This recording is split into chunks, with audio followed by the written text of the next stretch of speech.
With the turn of the calendar comes a brand new month of Seton Hall sports. How far will the men's soccer team go in the Big East playoffs? Has the women's volleyball team finally hit their stride? And will the basketball team get off to a hot start this season? We'll talk about this and more.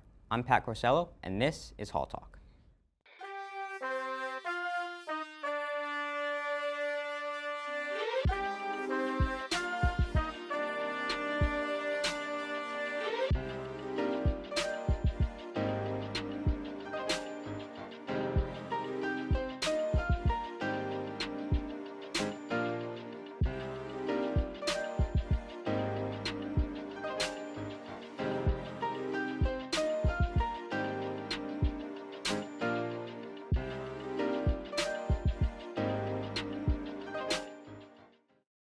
Hello everybody, welcome to Hall Talk. I'm Pat Corsello alongside Joey Nardone, and I just want to start off by saying, Joey, how are you doing today? Doing great, Patrick. Very excited to be on an episode of Hall Talk, chop it up with some Seton Hall sports. How are you?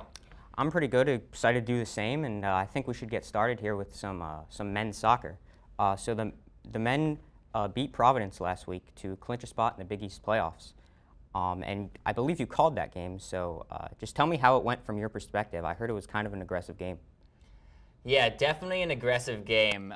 Red card shown to the Seton Hall bench at the end, a yellow card shown to the coach, but what really mattered was that it was a win and in situation for Seton Hall, and they did what they needed to do. A 1-0 win thanks to a goal from James Boot against Providence, a team that was number 2 in the Big East at the time, so a very big win for them. Now they are in the Big East tournament.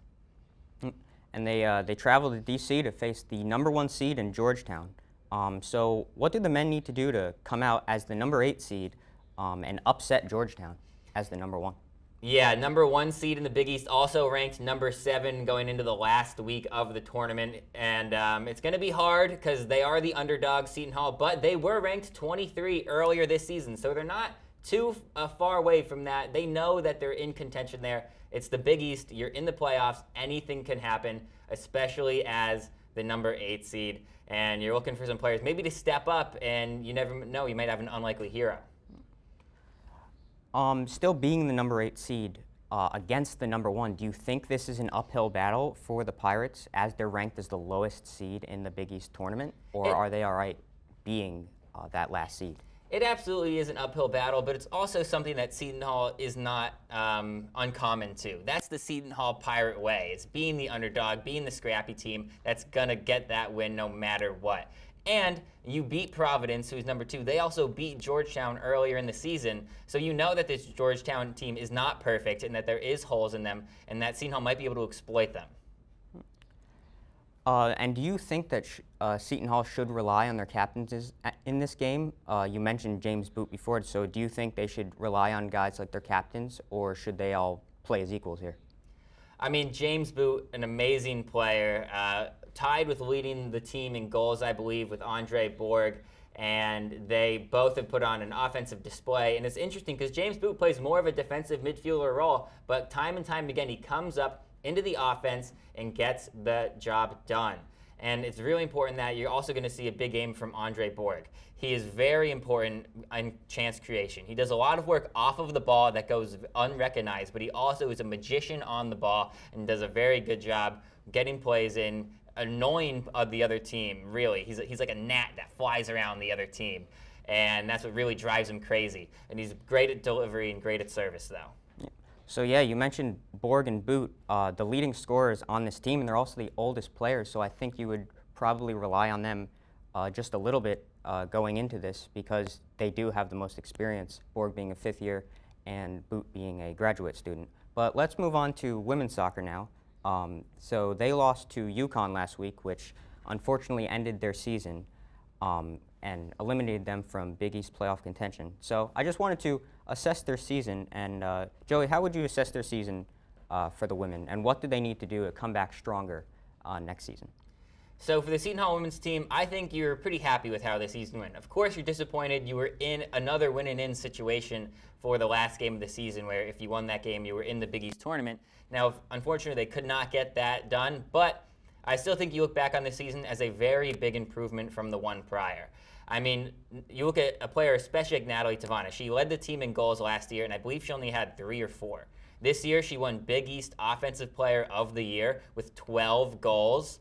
I mean, that's a very impressive stat line, but also they did a really good job of bouncing back from a pretty rocky season the season before.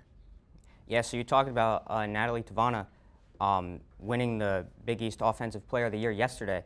12 goals, 2 assists for Tavana, 26 points this season. Do you think going into next season that this is kind of the star, the captain of the team, the leader for the Women's Pirates? You would have to imagine you're going to have the person who just won the Big East Offensive Player of the Year award coming back onto your squad. You would imagine that she's going to take a very large leadership role. But also, something that's to note of this team is that they are a young team. I believe in that last game against UConn, there were 6 freshmen in that starting lineup. Now, of course, you are going to be losing a few players. One, I think, importantly, is Kiara Pucci in that back line, who's been absolutely solid for years for that Seton Hall men's soccer team. But on the back line with her is freshman Gia Milano and Lily Camacho. And there's just freshmen all over this lineup. So it's a young team that had a very good season, much better than they expected they were going to have going into it. And so I think you're very happy with what you did. And also now you start looking to next year and even improve upon that. You talk about these young players that are on this women's soccer team. Is there a few that you think will be the ones to step up in this next season besides Natalie? Yeah, like I said, Lily Camacho, I mean, she played almost every game this season, and she was a freshman starting at center back, as well as Gia Milano playing at right back. But also in the midfield, I think you're going to see Isis Ovarsis step up and play a lot. Skylar Matuz had a great season. So, I mean, this team is riddled with freshmen, riddled with young talent that have been, even the substitutes are all young. And it's because Coach Josh Ossett was a scout before coming to coach at Seton Hall. So he knows the young talent going in this, and I think he pulled a lot of local New Jersey talent as well to get a great squad. And I think going forward, this team's only going to get better. And finally, I just want to say, do you think that Natalie Tavana could benefit these other girls coming in as maybe, so you said Tavana with, I believe, 3 goals last year, you said, and then had 12 this year. So do you think you could see something like that, and Tavana could kind of lead these girls into a bigger role on the team? I mean, of course, you would love to see Natalie get another Big East Offensive Player award. I mean, that's, of course, you go into the season hoping that happens again. But you also see that she's a leader on this team. And she is gonna, I think, that's a big morale booster, too. You come in from the offseason, I mean, you're unlucky. You didn't get that Big East playoff berth, but you do end off the season with some awards, and so you're not too upset about how the season went. And I think coming into it, it's going to be a pretty good one. All right, so I just wanted to now move on to women's volleyball. So last week, Perry Lucas and Bianca Bucciarelli really showed off for the Pirates. Perry Lucas had 23 kills last week, and Bucciarelli had 17. Lucas also has been Big East honor roll on Big East honor roll for the last 2 weeks. So they had a good start to the week on Friday against Butler, but then on Saturday they kind of took a turn for the worst as unfortunately they lost to Xavier 3-1 in 4 sets. So what do you think they could do to kind of change the momentum and bring back what they did against Butler? Yeah, so with volleyball, it's been interesting this season. I mean, obviously you have Perry Lucas, who's very crucial to this team. But let's look at the home and away records for Seton Hall. They've been very good at home and a little rocky on the road, you can definitely say. It's 7-2 at home and 2-7 on the road. That just shows you how important it is being in front of home fans at the Walsh Gymnasium, how important it is having that crowd behind you. As you see, this team is they're good, and they can put up good games against great teams. It's just so interesting to see that, how polarizing it is. 7-2 at home and 2-7 on the road.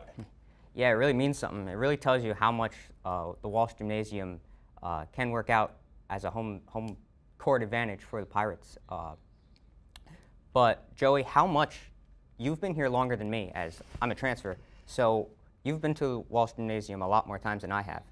How loud does that place get? and how big of an advantage is it for the Pirates? Yeah, I mean, when you get a lot of students in that gym, it's not that big of a gym, so it echoes and it bounces. And it's really exciting to be there. There's been a lot of games where that place is full, and you know it's full. And even the volleyball team themselves, though, they have their own celebrations. It's a great community, a great team there. They have a great way of having a good camaraderie on that team. And you see it in how they play, too.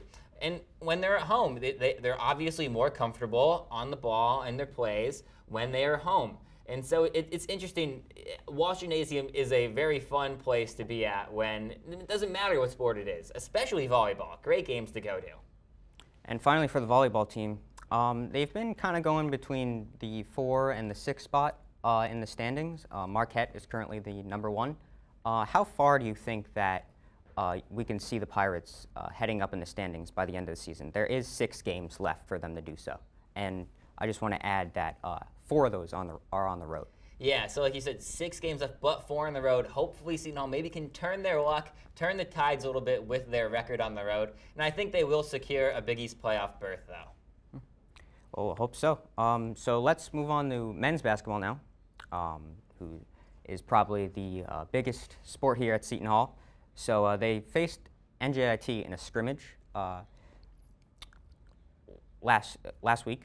The Pirates won the game 68-60 after being led by their star, Kadari Richmond, who had 24 points, 9 rebounds, and 6 assists, and shot 9 of 10 from the field.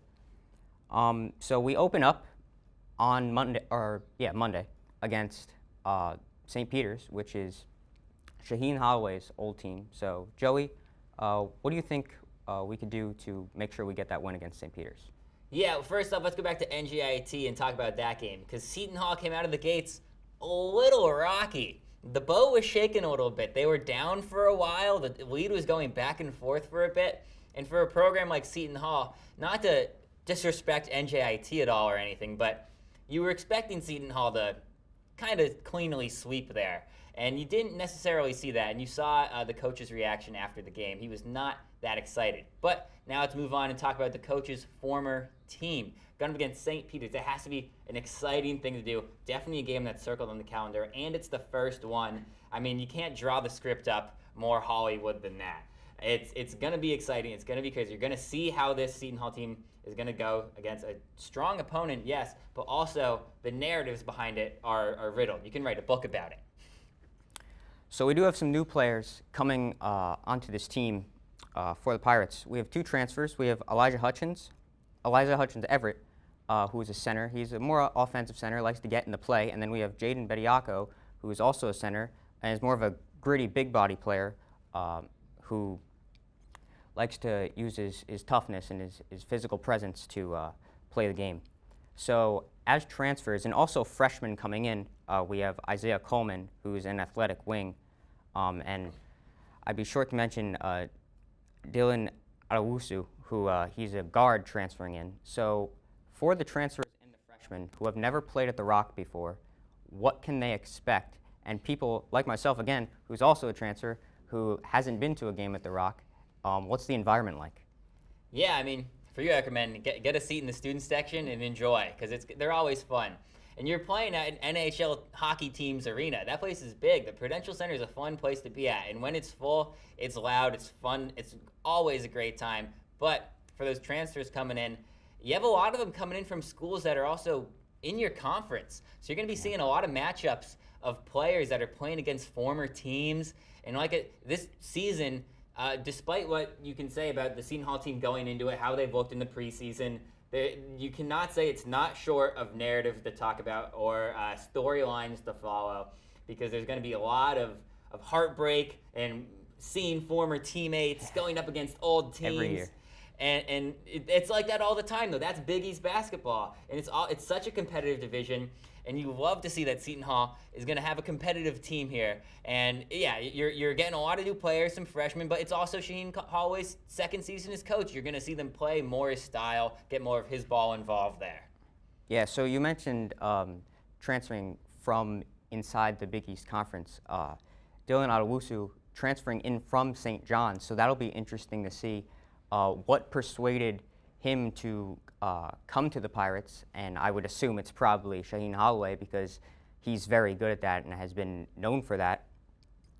But pretty much, yeah. And like you said, I've been to a few Devils games, so I definitely know that it gets pretty loud there at the Rock. But yeah, that'll do it for Hall Talk today. Pat Corsello alongside with Joey Nardone, and we've had fun being with you today, and hope to see you again soon.